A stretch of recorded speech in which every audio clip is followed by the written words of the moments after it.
Welcome to Freedom Watch Afghanistan. I'm Tech Sergeant Gene Taylor. 3 additional U.S. brigades will soon deploy to Operation Enduring Freedom. According to U.S. News and World Report, a request for more troops by General David McKiernan, the commander of NATO forces in Afghanistan, has been granted.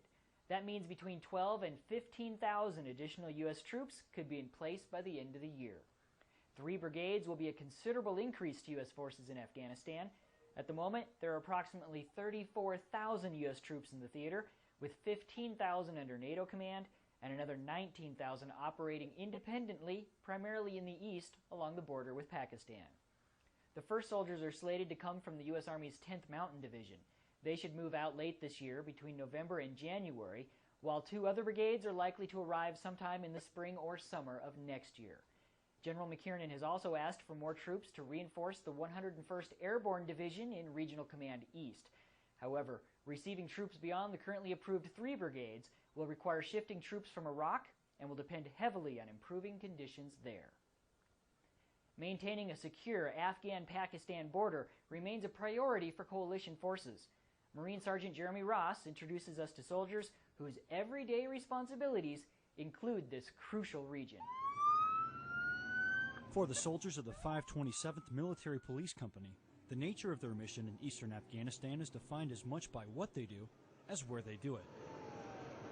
I'm standing right now at the top of the Khyber Pass. It's the busiest border crossing between Pakistan and Afghanistan.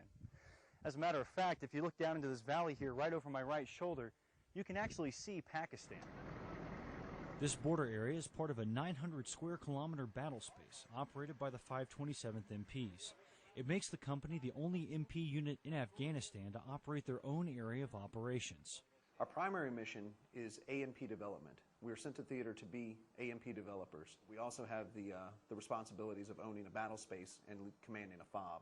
So that comes with FOB defense and really anything else that comes up in the AO. Military police are trained to handle virtually any civil or military situation, but they typically do it in a supporting role. These skills will come in handy not just in their police training mission, but in managing their diverse area of operations. Because of our civilian law enforcement mission that we have back in Germany, that helps us train these AMPs and brings them up to standard. And I think you need that kind of mindset here because it is kind of a kid's glove area. So whether it's conducting patrols or just passing on some knowledge to their A&P brethren, their skills will be put to the test over the next several months as they continue to manage their interesting AO. Marine Sergeant Jeremy Ross, Nangarhar Province, Afghanistan. The 1st Platoon of the 63rd Chemical Company has taken fire twice over the past month while performing convoy duty. Each time, they fell back on their training, returned fire from their gun trucks, forced the enemy to retreat, and carried on with their mission, all while taking no losses and sustaining no injuries. Yesterday at a ceremony on Bagram Airfield, the 1st Platoon received the Combat Action Badge for their actions under fire. This was our first contact for anybody in the platoon, so I wasn't real sure how any of them would react, but they reacted great. I mean, they fell back on their training. They did their battle drills and crew drills to a T. They executed when time needed, so that's why we're able to be standing here today receiving our Combat Action Badge. Oh yeah, I was scared and I was also reacting, but I'm also proud of the guys, what they did, how they reacted as for the training we had done up thus far, and basically trying to do it redundantly so it'd be muscle memory when they go out there on the roads, and they did good. All in all, I think we did a good job. We did what our training did, and I'm pretty sure we're going to take everybody home. So they can keep shooting if they want, and we're just going to keep firing back because we unleash more and more ammo every time they decide to shoot at us.